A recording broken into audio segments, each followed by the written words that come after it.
Eh bien bonjour tout le monde, alors je suis très contente de vous retrouver aujourd'hui dans une nouvelle vidéo. Alors déjà je brille, pétard, c'est en fait parce que j'ai fait mes soins ce matin.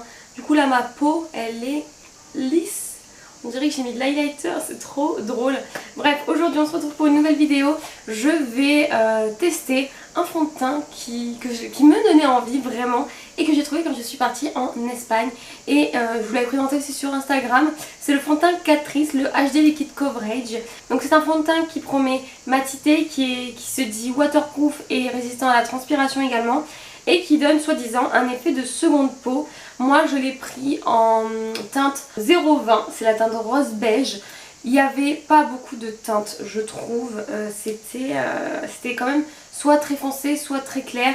Et encore très foncé, voilà. Je pense pas que ça va matcher avec ma couleur du moment. C'est vrai que je savais pas si je prenais une couleur pour cet hiver ou une couleur pour cet été. Donc bref, au pire si c'est trop clair c'est pas grave, je rattraperai avec du bronzer, tout ça. Et j'ai aussi après 2-3 encore produits à essayer. Donc si vous avez envie de voir le résultat de ce fond de teint sur ma peau, c'est parti. Déjà, est-ce que je le mets au pinceau? Est-ce que je le mets à l'éponge? En ce moment j'aime trop mettre mes fonds de teint au pinceau. Je me suis acheté ce pinceau là de chez Zoeva, c'est le 102, le Silk Finish, c'est ça ouais. Et je le trouve trop bien pour le fond de teint. Donc peut-être que je vais le mettre avec lui, voir si ça fait pas de taches tout ça. Je vais mettre deux bases aujourd'hui. Je vais mettre la Primed and Poreless de chez Too Faced et je mets la Hydro Grip de chez Milk. Dès que je teste un fond de teint, je mets toujours ces bases là. Donc c'est ma référence en gros, vu que je mets tout le temps ces bases là.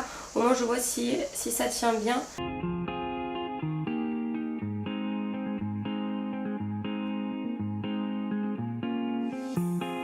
Alors pour le fond de teint, je vais mettre une petite goutte. J'aime pas trop les fonds de teint où c'est en gouttelettes comme ça parce que j'ai du mal à les gérer. C'est comme le Total Control de chez NYX qui est comme ça. J'en mets toujours une tonne. Alors, déjà on voit que la teinte est trop claire. Hein. Après peut-être qu'il va s'oxyder. Il y a une petite odeur de... Je sais pas, c'est une odeur douce, un peu comme des fleurs. Bon, avec le pinceau j'ai zéro trace. On a quand même une petite couvrance. J'espère qu'il va tenir parce que sur le nez j'ai pas un très bel effet. Bon bref, je sais pas, je vais voir comment se suit le maquillage. Je trouve qu'il est joli à certains endroits, pas très joli à d'autres. Donc bref, on va voir. Maintenant, je vais utiliser le concealer en gros qui va avec. C'est le liquide camouflage, le High Coverage Concealer. Donc apparemment, c'est une autre couvrance. Voilà, de chez Catrice également. Apparemment, il est waterproof et sans transfert. Voilà. Celui-là, je l'ai pris dans la teinte 010. Après, il n'y avait vraiment pas beaucoup de teintes. Hein, et je trouve qu'elles étaient... sinon, elles étaient vraiment trop jaunes. C'est un applicateur classique. Waouh, il y a une grosse odeur. Une odeur de peinture. Vous savez, moi, les concealers, c'est pas... je suis pas hyper forte en concealer. Vu que j'ai pas d'énormes cernes. C'est surtout des petites ridules sous les yeux, là. Donc, à voir comme ça, ce que ça donne. Là, je tapote avec mon pinceau. Parce que j'ai peur sinon de déplacer la matière qui est en dessous.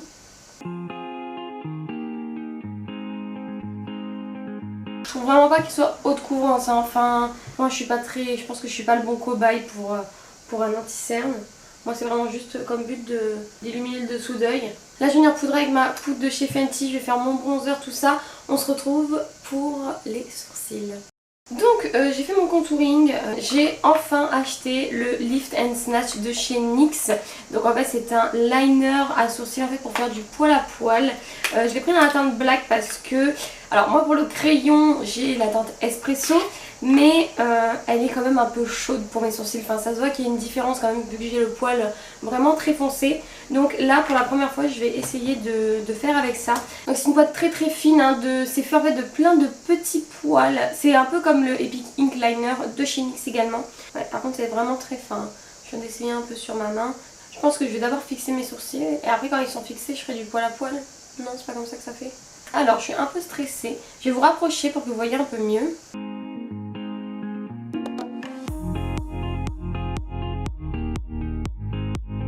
Donc ça c'est un fixateur de MUA Cosmétiques.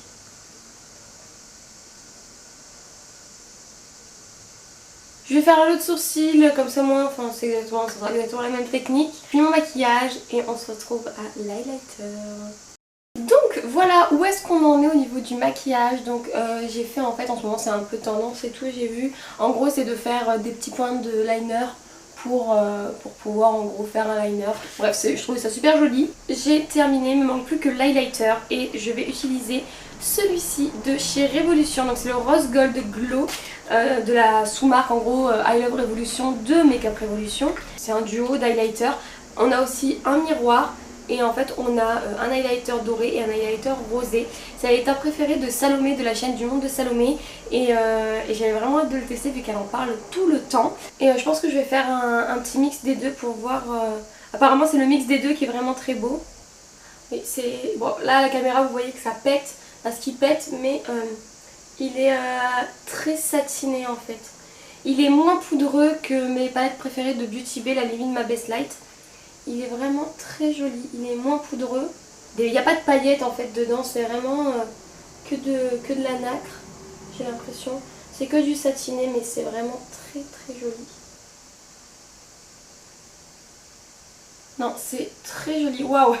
À la caméra vous voyez un truc hyper... c'est pas autant hein, j'ai l'impression, à part c'est peut-être que je vois mal moi. Mais waouh, je suis une boule à facettes, j'adore. Je vais juste en mettre un peu en coin interne et sous le sourcil. Par contre, qu'est-ce que c'est des bons points lumière du coup? Qui reflètent énormément, c'est vraiment bien. Hop là, au niveau du fond de teint, là il est quelle heure? Là il est 11h51. J'ai dû finir de mettre mon fond de teint. Je crois qu'il était 10h35, un truc comme ça. Mais c'est pas quand même 1h30 que je suis sur mes yeux. Non, il était 11h, ouais 11h quelque chose. Donc ça fait une petite heure, toute petite heure que je porte le fond de teint. Si vous voyez bien, je trouve qu'il s'est oxydé un peu et qu'il est pile poil à la couleur de ma peau maintenant. Enfin vraiment, il n'y a pas de démarcation. Il s'est bien mélangé avec le blush, tout ça. Mais pour l'instant, il est très joli sur la peau. Mieux que tout à l'heure je trouve, parce que tout à l'heure j'avais des doutes, j'avais l'impression qu'il allait bouger et tout. À voir ce qu'il donne pendant la journée, je ferai 2-3 petites updates si j'y pense, ou sinon je ferai une petite update ce soir rapidos. Ah oui non, j'ai juste oublié de tester quelque chose, j'ai acheté un spray fixateur de chez Révolution également, de I Love Revolution. C'est un fixateur à l'ananas. On va... Oh, il y a une double protection, c'est la première fois que je vois ça. On va faire un test. Au niveau de la brune, c'est quand même une grosse brune. Ah, ça sent l'ananas mais... Ah, ça sent l'ananas chimique, ça sent pas le bon. Genre ça sent un pas bon ananas. C'est censé être un spray fixateur. Illuminateur aussi. Spray fixateur, illuminateur de maquillage. Ça sent pas du tout bon l'ananas. Hein. Allez, on se retrouve en fin de journée. Donc là il est 19h15 et donc ça fait 7h, même depuis 11h. Donc ça fait ouais 7-8 heures que j'ai le fond de teint. Il a pas bougé. Par contre je trouve que ça fait vraiment sec au niveau du nez. Il a migré un peu dans les sillons nasogéniens. Je pense que vous verrez. Mais voilà, à voir si il migre un peu plus encore dans la journée. Parce que tout à l'heure on va sortir. Donc je vais vous dire s'il tient. Je brille pas tant que ça. Niveau matité ça va, je suis complètement d'accord. Voilà, je pense que je vous mettrai une petite update dans la barre d'infos. En tout cas, je pense que je suis vraiment contente. Par contre, les fossiles, c'est des nouveaux fossiles que j'ai utilisés. C'est les Sozu, les Carla. Sont horribles, ils me piquent. Je pense que je vais les changer. Même ils sont pas beaux, ils font fake et tout. Alors que c'est censé être du vrai cil. Il est horrible. Enfin bref, c'est vraiment voilà ce que j'aime pas. L'anti-cerne, ça va, il est plutôt pas mal. L'highlighter, il a pas bougé. Enfin, il est très bien. Et pour les sourcils, bah, ça m'a l'air pas mal. Je trouve que ça fait cool. Je pense que je vais continuer à faire mes sourcils comme ça. En plus, c'est bien la teinte et tout comme ça. Voilà, donc si la vidéo vous a plu, n'hésitez pas à vous abonner à ma chaîne, à liker la vidéo et à venir me suivre sur mes réseaux sociaux, TikTok, Instagram. Ciao, ciao, à la prochaine!